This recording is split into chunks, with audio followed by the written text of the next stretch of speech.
Paano nga ba makagawa ng makinis, creamy, at walang butas na leche flan? Kung gusto mo ng silky, makintab, siksik, at melt-in-your-mouth na texture, huwag mong palampasin ang recipe na ito dahil ibabahagi ko ang mga sikreto para iwas palpak. Unang-una, sa isang malaking bowl, maingat na nating ihiwalay ang egg yolks sa egg whites. Para sa recipe na ito, 17 pirasong egg yolks ang gagamitin natin. Pagkatapos ay magdadagdag din tayo ng 3 whole eggs. Ang kombinasyong ito ang isa sa mga sikreto para maging mas creamy, mas silky, at mas siksik ang texture ng ating leche flan. I-beat lang natin ito ng dahan-dahan. Huwag masyadong mabilis at huwag ding sobra ang paghahalo para hindi tayo makagawa ng maraming bubbles dahil isa rin iyan sa mga dahilan kung bakit nagkakaroon ng maliliit na butas ang leche flan pagkatapos maluto.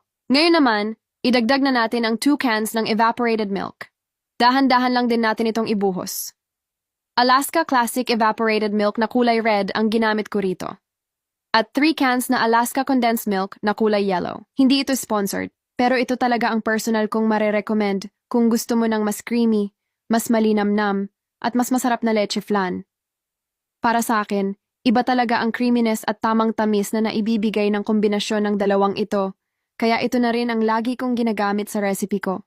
Pagkatapos, magdagdag tayo ng 2 teaspoons ng vanilla extract at 2 pirasong kalamansi. Makakatulong ang mga ito na matanggal ang lansa ng itlog at magbigay ng mas masarap na lasa. Kapag kumpleto na ang lahat ng ingredients, haluin lang natin ito ng dahan-dahan. Huwag tayong magmadali at iwasan ang sobrang paghahalo para hindi makapasok ang maraming hangin sa mixture, dahil gusto natin na maging makinis ang magiging texture ng ating leche flan. Pagkatapos mahalo, salain natin ang mixture ng 3 hanggang 4 na beses. Huwag nating laktawan ang step na ito dahil isa ito sa pinakamahalagang sikreto para makagawa ng sobrang kinis, creamy, at halos walang butas na leche flan. Natatanggal kasi rito ang maliliit na buo-buo ng itlog at mga bubbles na naiwan sa paghahalo. Kapag nasala na, i-rest muna natin ang mixture ng 2 hanggang 3 oras. Pero kung hindi naman kayo nagmamadali, mas maganda kung overnight ninyo itong ilalagay sa refrigerator. Sa ganitong paraan, mas makakaahon ang natitirang bubbles sa ibabaw at mas magiging stable ang mixture. Habang nire-rest ang ating leche flan mixture, gawa naman tayo ng caramel.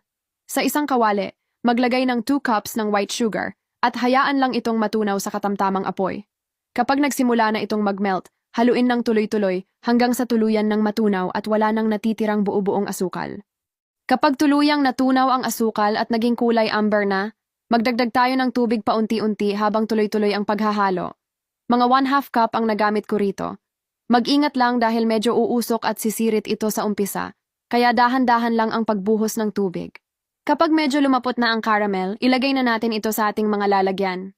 Ang gamit ko rito ay 4-ounce microwavable cups. Maganda ito dahil pwede rin itong steam at may kasama na ring takip. Ilalagay ko na lang din ang link sa comment section kung gusto nyo rin ng ganito.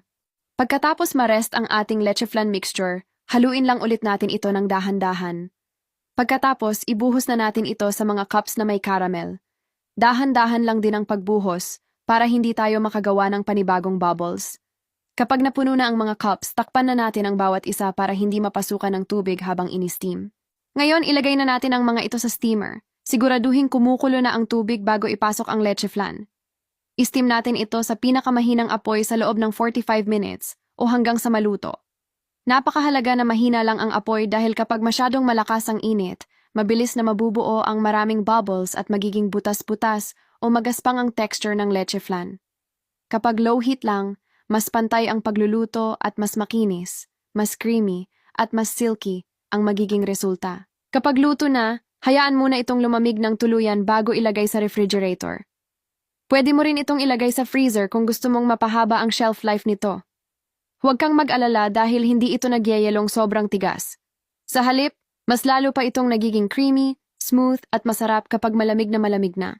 At ayan na ang ating leche flan. Tingnan nyo naman ang resulta. Sobrang kinis, makintab, creamy, silky at walang butas. Talagang kitang-kita ang ganda ng texture. Mapapansin mong siksik at creamy talaga ito. Halos nakadikit lang sa kutsara at hindi agad nalalaglag. Ganyan ang gusto nating texture ng leche flan. Hindi malabnaw, hindi rin sobrang tigas, kundi tamang-tama lang. Sa bawat subo, sobrang smooth at literal na nagme-melt sa bibig. Siguradong mapapawaw ang sino mang makakatikim nito at paniguradong hihingi pa ng isa pang serving. Kaya kung gusto mo ring makagawa ng makinis, creamy at pangnegosyong leche flan, subukan mo ang recipe na ito.